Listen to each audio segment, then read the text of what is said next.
શ્રીમદ્ ભાગવત સ્કંદ 10મો PAN number 565।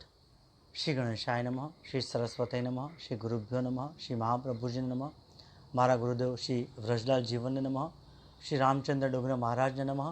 ઓમ નમો ભગવતે વાસુદેવાય। શ્રી કૃષ્ણ શરણમ મમ। 28મા અધ્યાયમાં વરુણદેવના પરાભવની કથા છે। 29મા અધ્યાયથી રાંસ પંચાધ્યાયની કથા શરૂ થાય છે। રાસલીલા પહેલાં વરુણદેવના પરાજયની કથા આવે છે, તે અગત્યની છે। આ વ્રજવાસીઓ ગાયોની સેવા કરતા, એકાદશી કરતા, કૃષ્ણ કીર્તન કરતા, એટલે શ્રી કૃષ્ણનું મથુરાથી પ્રાગટ્ય થયું ત્યાંથી ગોકુળ આવ્યા। આ વ્રજવાસીઓ ભોળા હતા, બહુ ભણેલા ન હતા, તેઓ યોગ વિદ્યા પણ જાણતા ન હતા, તેમ છતાં તેમણે ભગવાન મળ્યા છે। ભોળાને ભગવાન મળે છે। વ્રજવાસીઓ એકાદશીનું વ્રત વિધિપૂર્વક કરતા, એટલે કૃષ્ણ ખરો આનંદ વ્રજવાસીઓને આપ્યો છે। એકાદશી વિધિપૂર્વક કરવાની શાસ્ત્રમાં એવી આજ્ઞા છે કે એકાદશીના દિવસે આખી રાત જાગરણ કરવું અને કૃષ્ણ કીર્તન કરવું, વધારે નહીં તો 12 વાગ્યા સુધી તો કૃષ્ણ કીર્તન જરૂર કરો। પરમાત્માના ચરણમાં રહેવું એ એકાદશી। શરીરથી નહીં પણ મનથી પરમાત્માના ચરણમાં રહેજો। એકાદશીના દિવસે તમારા મનને શ્રી કૃષ્ણ વિના બીજા કોઈ વિષયમાં જવા દેશો નહીં। વ્રજવાસીઓ એકાદશીને દિવસે જાગરણ કરતા। નંદજી મધ્યરાત્રિએ અજાણતા યમુનામાં સ્નાન કરવા ગયા છે। રાત્રિના 11 થી 3:30 સુધીના કાળને નિષિદ્ધ કાળ માન્યો છે, તેમાં સ્નાન કે ભોજન થાય નહીં। આજકાલ લોકો રસોઈ બનાવીને ફિલ્મ જોવા જાય છે અને રાત્રે આવીને ખાય છે। આપણાથી વધારે કહેવાય નહીં, પણ બીજા જન્મમાં રાક્ષસ થવાની આ તૈયારી છે। રાત્રે 11 પછી તો રાક્ષસો જમે। રાત્રે 11 વાગ્યા પછી તીર્થમાં રાક્ષસોનો પ્રવેશ થાય છે, તેથી સ્નાન કરવાની મનાઈ કરી છે। નંદજીને ખબર નહીં આ મધ્યરાત્રિ છે, તેઓએ માનેલો પ્રાતઃકાળ થઈ ગયો છે, તેઓએ જળમાં ડૂબકી મારી। આસુરી સમયે સ્નાન કરવાથી જળના દેવ વરુણનું આગમન થયું, તેથી વરુણ દેવના સેવકો જે ત્યાં હતા તે નંદજીને પકડે છે। નંદજીને પકડીને વરુણલોકમાં લઈ જાય છે। શ્રી કૃષ્ણ વરુણલોકમાં જઈ નંદજીને છોડાવી લાવ્યા। આ કથાનું રહસ્ય શું છે? આ કથા પછી રાસલીલાનું વર્ણન શરૂ થાય છે। રાસલીલા પહેલાં વરુણદેવના પરાજયની કથા કહી છે। વરુણદેવ જીભના માલિક છે। તેમના દૂતો એટલે ષડરસો।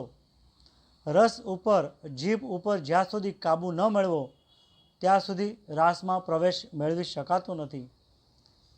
એ ષડરસ ઉપર વિજય મળે તો રાસરસ મળે છે।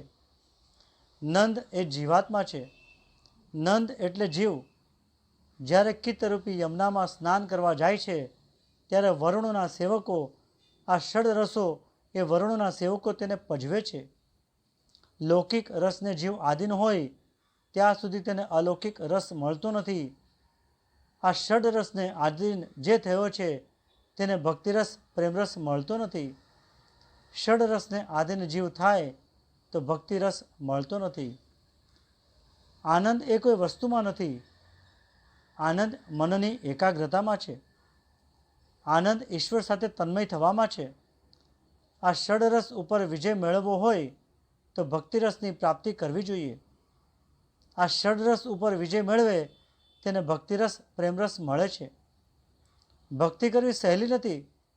ભગવાનની ભક્તિ જેને કરવી છે તેણે મનને મારવું પડે છે, તેને જીભના રસ ઉપર કાબુ મેળવવો પડે છે। જે લુલીનો ગુલામ છે તે ભગવાનની ભક્તિ કરી શકતો નથી। મહાપ્રભુજીએ સુબોધિનીજીમાં કહ્યું છે, ઠાકોરજી સેવામાં અનુરાગ રાખવો, પણ શરીર ભોગમાં વૈરાગ્ય રાખવો। લુલી જે માગે તે આપવાથી શાંતિ મળતી નથી, જીવને સમજાવવાથી શાંતિ મળે છે। આજ સુધી કેટલું ખાધું, મનુષ્યની જિંદગીનો મોટો સમય આ લુલીના લાડ કરવામાં જાય છે। કાળ સમીપ છે, મૃત્યુ માથે છે, તેનો વિચાર કરો। પછી આવે છે ચિરહરણ લીલા અને રાસલીલા। ગોપીઓના આ બે ભેદ બતાવ્યા છે, નિત્ય સિદ્ધા તથા સાધના સિદ્ધા. સાધન સિદ્ધાના અનેક ભેદ છે. શ્રુતિરૂપ, ઋષિરૂપ, સંકીર્ણ રૂપા, અન્યપૂર્વા, અનન્યપૂર્વા એવા અનેક ભેદ છે. શ્રુતિઓ ઈશ્વરનું વર્ણન કરતી થાકી ગઈ, પરંતુ પરમાત્માનો અનુભવ થયો નહીં, કારણ કે ઈશ્વર કેવળ વાણીનો વિષય નથી.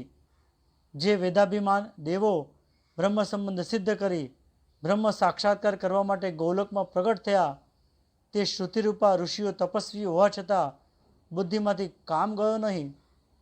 ઋષિઓને ઈશ્વરનો અનુભવ થતો નથી. દર્શન અને અનુભવમાં ફેર છે. દર્શનમાં દ્રષ્ટા અને દ્રશ્યો ભેદ છે.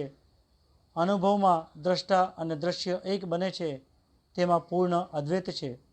તેથી બ્રહ્મ સંબંધ દ્વારા બુદ્ધિગત કામનો નાશ કરી બ્રહ્માત્મક મુક્તિનો અનુભવ કરવા ઋષિઓ ગોપી થઈને આવેલા.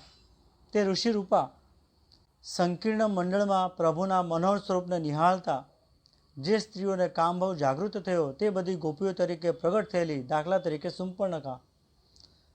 અન્યપૂર્વા એટલે સંસારમાં જન્મ્યા પછી કોઈ સ્ત્રી પુરુષ સાથે લગ્ન કરી સંસાર સુખ ભોગવી પછી સંસાર સુખમાં સુખ આવે અને પ્રભુ પ્રત્યે પ્રેમ ભાવ જાગે, તે અન્યપૂર્વા ગોપીઓ. દાખલા તરીકે તુલસીદાસ. તુલસીદાસ મહારાજ સંસાર સુખ ભોગવ્યા પછી એક વખત મધ્યરાત્રિના સમયે પિયર ગયેલી પત્નીને મળવા ગયા હતા. ત્યારે પત્નીની ટકોરથી સાવધાન થયા. એક જ વસ્તુમાં જો આસક્તિ હોય અને તે આસક્તિને જો પ્રભુમાં પલટાવી દેવામાં આવે તો તે વસ્તુની આસક્તિ છૂટી જાય છે. અનેક વસ્તુમાં આસક્તિ હોય તો તે આ શક્ય નથી.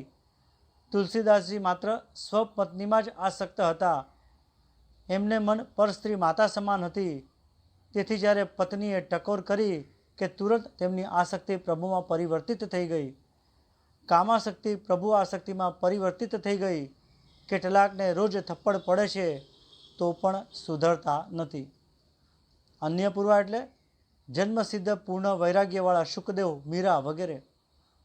ચિરહરણ લીલા એટલે એક વખત વ્રજની કુમારિકાઓ યમુનાને કિનારે વસ્ત્રો મૂકી નગ્નપણે જળમાં સ્નાન કરવા લાગી. તે સમયે શ્રી કૃષ્ણ ત્યાં આવ્યા અને તેઓના વસ્ત્ર લઈ નજીકના કદમના ઝાડ ઉપર ચડી ગયા અને કુમારિકાઓને કહ્યું કે અત્રે આવીને તમે તમારા વસ્ત્રો લઈ જાઓ. કૃષ્ણે તેઓને કહ્યું, જળમાં નગ્નપણે નાહીએ તમે જળના દેવનો અપરાધ કર્યો છે, એટલે બે હાથ જોડી નમસ્કાર કરી તમારા વસ્ત્રો લઈ લો. વ્રજ કુમારિકાઓએ તેમ કર્યું. શ્રી કૃષ્ણે વસ્ત્ર પાછા આપ્યા. આ લીલાનું રહસ્ય શું છે?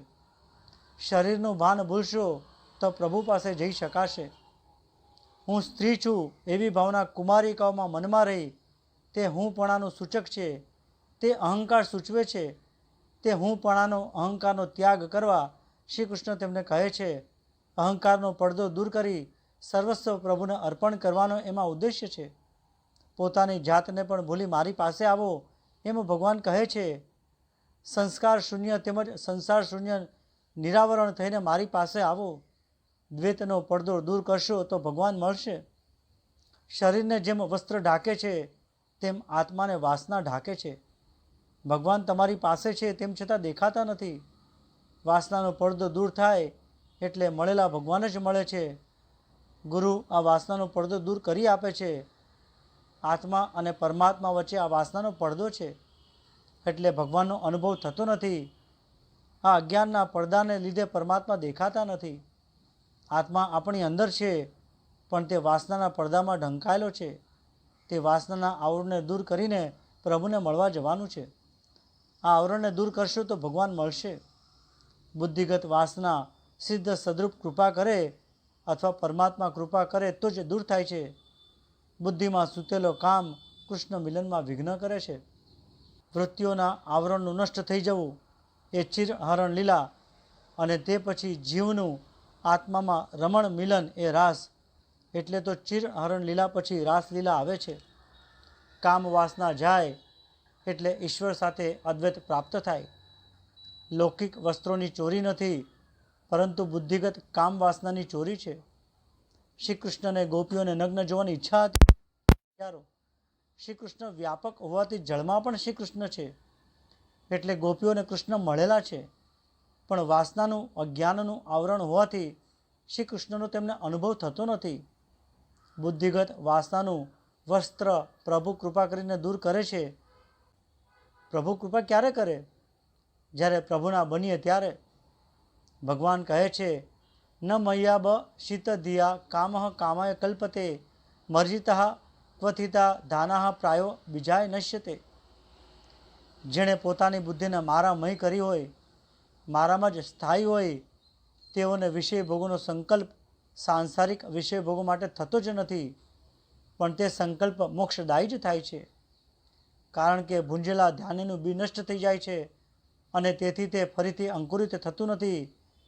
તેવી રીતે જેમની બુદ્ધિમાંથી વાસનારૂપી અંકુર નષ્ટ થયો, તેમની બુદ્ધિમાં કામ વાસના રહેતી નથી.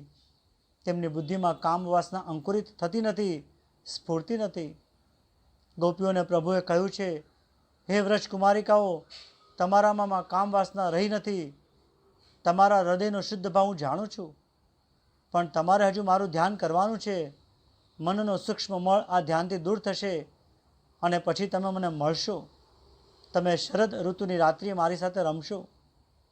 શરદ ઋતુની રાત્રિ નિર્મળ હોય છે. તમે નિર્મળ થશો, સર્વ પ્રકારે શુદ્ધ થશો, તો તમે ઈશ્વર સાથે રમી શકશો. ત્યારે જીવનું ઈશ્વર સાથે મિલન થશે. જીવનું ઈશ્વર સાથે મિલન ક્યારે થાય, રાસ ક્યારે થાય તે જોઈએ. પહેલાં પૂતના વધ અવિદ્યાનો નાશ થવો જોઈએ. અવિદ્યાનો નાશ થાય, અવિદ્યા જાય એટલે સંસારનું ગાડું સુધરે છે. એ બતાવવા શક્ટાસુરનો વધ કર્યો એટલે શક્ટાસુરના વધની કથા આવી. સંસારનું ગાડું સુધર્યું એટલે તૃણાવર્ત મર્યો, એટલે કે રજોગુણનો નાશ થયો અને સત્વગુણ વધ્યો. રજોગુણ મર્યો એટલે માખણ ચોરીની લીલા આવી. શ્રી કૃષ્ણે મનની ચોરી કરી એટલે જીવન સાત્વિક બન્યું. જીવન સાત્વિક બને તો સંસારની આસક્તિ નષ્ટ થાય, એટલે તે બતાવવા દહીંની ગોળી ફોડી, એટલે કે સંસારની આસક્તિ ગઈ. સંસારની આસક્તિ જાય એટલે પ્રભુ બંધાય. તેથી તે પછી આવી દામોદર લીલા.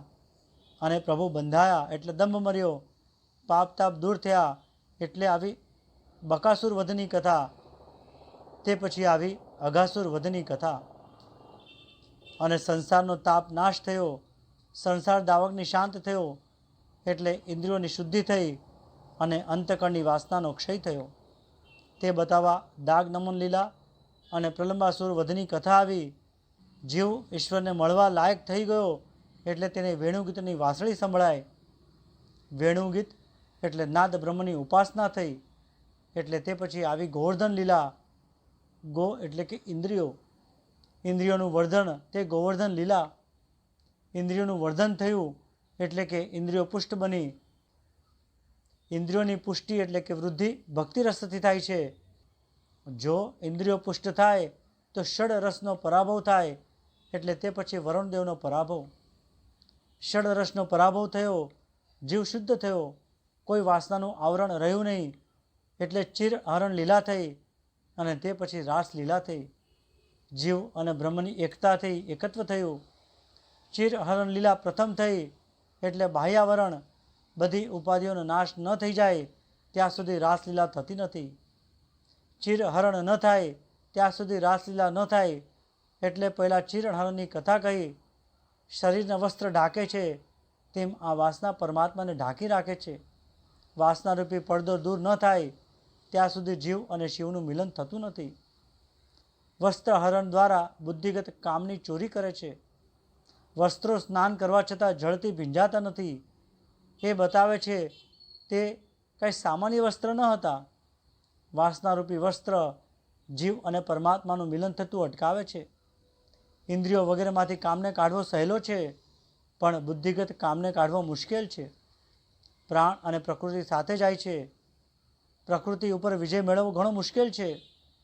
યોગીના શરીરમાંથી કામ જાય છે, પણ બુદ્ધિમાંથી કામ જતો નથી.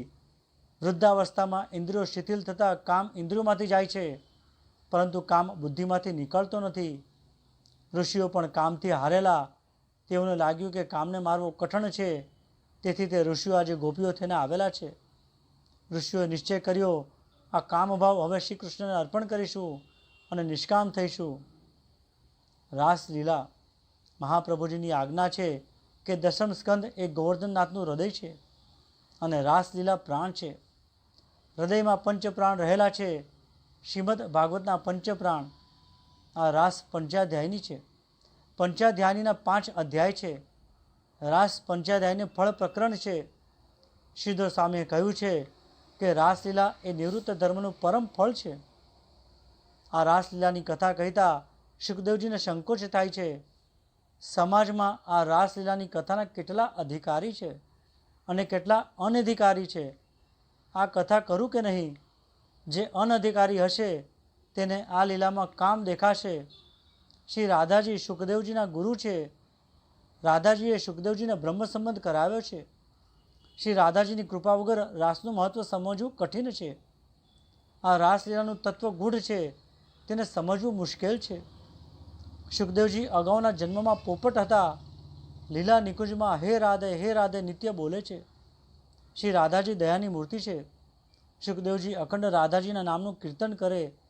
રાધાજીને દયા આવી. એક દિવસ રાધાજી ત્યાં પધાર્યા છે. આ કોણ મારા નામનો જપ કરે છે? ત્યાં પોપટ ઉપર દ્રષ્ટિ પડી. પોપટ જપ કરે છે. પોપટને બોલાવ્યો. પોપટને હથેળી ઉપર રાખ્યો છે. પોપટને કહે, વત્સ કૃષ્ણ વંદ રાધેતી મામદ. બેટા, કૃષ્ણ કહો. તું મારું નામ લે છે પણ તારા સાચા પિતા શ્રી કૃષ્ણ છે, માટે કૃષ્ણ બોલ. રાધાજી પોપટને આ પ્રમાણે મંત્ર દીક્ષા આપતા હતા તે વખતે શ્રી કૃષ્ણ પધાર્યા છે. શ્રી રાધાજી આદ્ય શક્તિ છે, સંયોજિકા શક્તિ છે, આહલાદિકા શક્તિ છે. જગતના વિખુટા પડેલા જીવોને શ્રી કૃષ્ણ સાથે મિલન કરાવી આપનારી આ શક્તિ તે રાધા શક્તિ છે. વ્રજની અધીશ્વરી દેવી શ્રી રાધાજી છે. તેથી વૃંદાવનના મહાત્માઓ રાધેનો જપ કરે છે. રાધાજીની કૃપા થાય તો તે જીવને ભગવાનના દર્શન કરાવે છે. તે કૃપા કરે છે ત્યારે પ્રભુ પાસે જીવને લઈ જાય છે. આ પ્રમાણે સુખદેવજી પૂર્વજન્મમાં પોપટ હતા, માટે ભાગવતમાં સુખદેવજી ઉવાચને બદલે શ્રી શુક ઉવાચ એમ લખ્યું છે. શ્રી શબ્દનો અર્થ થાય છે રાધા. શ્રી શુક એ ગુરુ શિષ્યનું નામ છે. ભાગવતમાં કોઈના નામ સાથે શ્રી વિશેષણ લખવામાં આવેલ નથી. બ્રહ્મા ઉવાચ, સનતકુમાર ઉવાચ, વ્યાસ ઉવાચ એમ લખ્યું છે. વ્યાસજીના નામ સાથે પણ શ્રી વિશેષણ વાપર્યું નથી. ફક્ત સુખદેવજી અને ભગવાનને શ્રી વિશેષણ આપવામાં આવ્યું છે. શ્રી સુખદેવજી શ્રી રાધાજીના કૃપાપાત્ર છે, શિષ્ય છે. તેથી તેમને શ્રી વિશેષણ આપવામાં આવ્યું છે. ભગવાન રાધાજીના અધીશ્વર છે, એટલે ભગવાન સાથે શ્રી વિશેષણ આપ્યું છે. રાધાજી શ્રી કૃષ્ણને કહે છે, આ પોપટ મને ખૂબ ગમે છે. રાધાજીએ શ્રી કૃષ્ણના હાથમાં પોપટ આપ્યો છે. અંતરંગમાં રાધાજી સુખદેવજીના ગુરુ છે. પરમાત્મા સાથે સંબંધ જોડી આપે એ મહાપ્રભુ, તેનું નામ પ્રગટ રૂપે લેવાય નહીં. ભાગવતમાં શ્રી રાધાજીનું નામ પ્રગટ રૂપે સુખદેવજીએ લીધું નથી. રાધાજીનું નામ જેમ ભાગવતમાં આવતું નથી તેમ કોઈ ગોપીનું નામ પણ પ્રગટ રૂપે આપવામાં આવ્યું નથી. શ્રી સુખદેવજી કથા બહુ વિવેકથી કરે છે. ગોપી પ્રેમની વાત બહુ જાહેર કરવામાં આવી નથી. રાજા પરીક્ષિતને 7 દિવસમાં મોક્ષ અપાવો છે. રાધે બોલે તો ગુરુનું નામ લેતા સુખદેવજીને સમાધિ લાગે તો રાજાને શું થાય? કથા વિયોગમાં થાય છે, પૂર્ણ સંયોગમાં વાતો થતી નથી. આ અંતરંગ લીલા છે. આમાં કામની ગંધ નથી. 11 વર્ષના બાળકમાં કામભાવ જાગે નહીં. એક પતિની અનેક પત્નીઓ હોય તો તેમાં માહે મત્સર હોય, પણ આ ગોપીઓ મત્સર ન હતો. આ સાધારણ સ્ત્રી પુરુષનું મિલન નથી. અને જો હોય તો શ્રી સુખદેવજી આવી કથા કરે નહીં. શ્રી સુખદેવજી મહાયોગી છે. ગોપી નામની કોઈ સ્ત્રી છે એવી કલ્પના ન કરો. ગોપી એ શુદ્ધ જીવ છે. ગોપી એ હૃદયનો શુદ્ધ ભાવ છે, પ્રેમ ભાવ છે. પ્રત્યેક ઇન્દ્રિયથી ભક્તિરસનું પાન કરતા જે દેહભાન ભૂલ્યો છે તેવો વિશુદ્ધ જીવ એ ગોપી છે. સાધારણ જીવ આ ગોપીની કથા કરવા લાયક નથી અને સાધારણ જીવ આ કથા સાંભળવાનો અધિકારી નથી. નિત્ય સિદ્ધા અને સાધન સિદ્ધા ગોપીઓના ભેદ અગાઉ બતાવ્યા છે. કેટલાક જ્ઞાનીઓને બ્રહ્મરૂપ થવું છે. કેટલીક ગોપીઓને ઈશ્વર સાથે એક થવું નથી. એક થાય તો ઈશ્વરના રસાસ્વાદનો અનુભવ કરી શકે નહીં. જીવ ઈશ્વર સાથે એક થાય તો ઈશ્વરના રસાત્મક સ્વરૂપનો તે અનુભવ કરી શકતો નથી. ઈશ્વર રસરૂપ હોવાથી જ્ઞાની પુરુષો તે રસમાં ડૂબી જાય છે. પણ તે રસાત્મક સ્વરૂપનો અનુભવ તો જ કરી શકાય કે જો જીવ ઈશ્વરની સહેજ અલગ રહે, ઈશ્વરથી અલગ રહે તો જ રસાનુભવ કરી શકાય છે. નિત્ય સિદ્ધા ગોપીઓ તે છે જે કનૈયા સાથે આવેલી છે. સાધન સિદ્ધા ગોપીઓના અનેક ભેદ છે. પહેલો, શ્રુતિરૂપા. વેદના મંત્રો ગોપીઓ થઈને આવેલા છે. વેદોએ ઈશ્વરનું વર્ણન પુષ્કળ કર્યું છે, પણ ઈશ્વરનો અનુભવ ન થયો. ઈશ્વર કેવળ વાણીનો વિષય નથી, તે માટે ધ્યાન કરવાની જરૂર છે. સંસારનું વિસ્મરણ ન થાય ત્યાં સુધી ઈશ્વરનો સાક્ષાત્કાર થતો નથી. આ વેદાભિમાની દેવો ગોકુળમાં ગોપીઓ થઈને આવ્યા છે. બીજું છે ઋષિરૂપા ગોપીઓ. જીવનો મોટામાં મોટો શત્રુ કામ છે. ઋષિઓએ કામને મારવા ઘણા પ્રયત્નો કર્યા, પણ આ કામ મર્યો નહીં. તપ કરવાથી શરીર અને ઇન્દ્રિયોમાંથી કામ જાય છે, પણ બુદ્ધિમાંથી કામ જતો નથી. એ કામને હવે શ્રી કૃષ્ણને અર્પણ કરવો છે. બ્રહ્મ સંબંધ થયા વિના બુદ્ધિમાંથી કામ જતો નથી. વિશ્વામિત્ર પરાશર કામાધીન થયા છે. સૂર્યને ઢાંકવાની જે મુનિમાં શક્તિ હતી તેઓ કામને વશ કરી શક્યા નથી. આ કામને મારે તો શ્રી કૃષ્ણ દૂર નથી. સાત્વિક ભોજન વિના કામ મળતો નથી. કામ અનંગ છે, તે જીવને મારે છે, આત્મશક્તિનો ક્ષય કરે છે. કામ મર્યો નહીં એટલે કંટાળી ગયેલા ઋષિઓ ગોપી થઈને આવેલા છે. કામ હવે શ્રી કૃષ્ણને અર્પણ કરીશું. નિષ્કામ શ્રી કૃષ્ણને અર્પણ કરેલા કામથી અમે પણ નિષ્કામ થઈશું. શ્રી કૃષ્ણને કામ સ્પર્શી કરી શકે નહીં. શ્રી કૃષ્ણનું ચિંતન કરનારને કામ અસર કરી શકે નહીં, તો શ્રી કૃષ્ણને કામ શું અસર કરી શકે? ગર્ગ સાહિત્યમાં એક કથા આવી છે. શ્રાવણ માસમાં એક વખત દુર્વાસા મુનિ ગોકુળમાં આવ્યા. તેથી રાસમાં આવતા વિલંબ થયો. ગોપીઓએ વિલંબ થવાનું કારણ પૂછ્યું.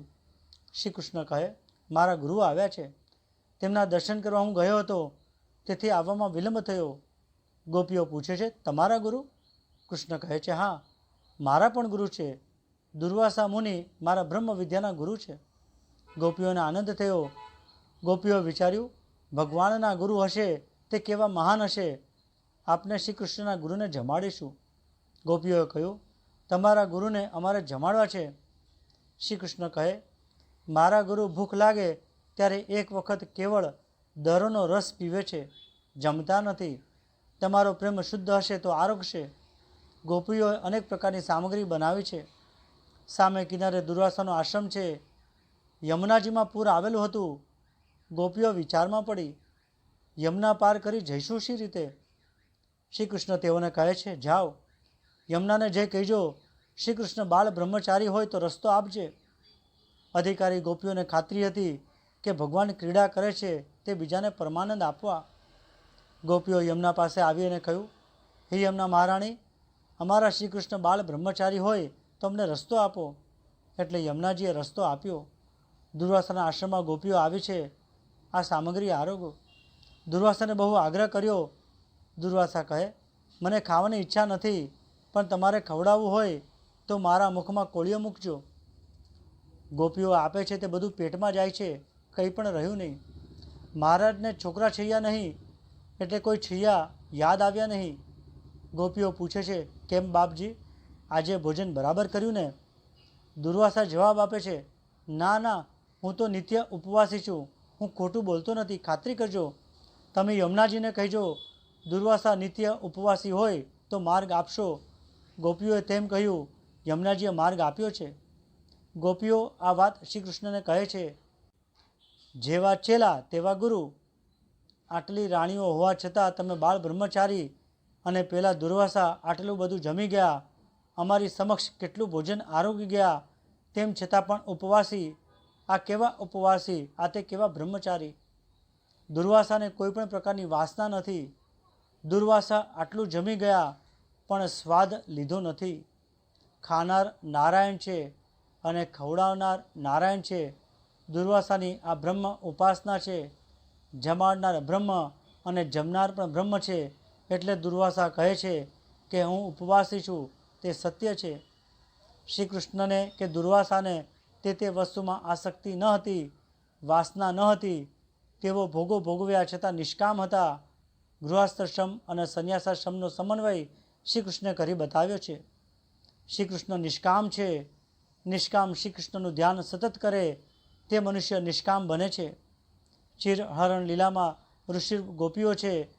5-6 વર્ષની કન્યાને કુમારી કહે છે. આ કુમારિકાઓની ઈચ્છા છે કે શ્રી કૃષ્ણ અમારા પતિ થાય. ભાષા લૌકિક છે, પણ આમાં સિદ્ધાંત અલૌકિક છે. જીવ ઈશ્વરના મિલનમાં કંઈક આવરણ હોય તો મિલન બરાબર થતું નથી. શ્રી કૃષ્ણે સખીઓને કહ્યું હતું, યોગ્ય સમય હું તમને મળીશ. રાસમાં ધ્યાન રાખવાનું કે ગોપીઓના દેહ સાથેનું આ મિલન નથી. 5 ભૌતિક શરીર ગોપીએ છોડી દીધું છે. આ ગોપીઓનું શરીર અપ્રાકૃત ચિંતનમય આનંદરૂપ છે. પંચમહાભૂતના શરીરને પરમાત્મા સ્પર્શ કરતા નથી. ભાગવતમાં સ્પષ્ટ લખ્યું છે કે 5 ભૌતિક શરીર છોડ્યા પછી આ લીલા થઈ છે.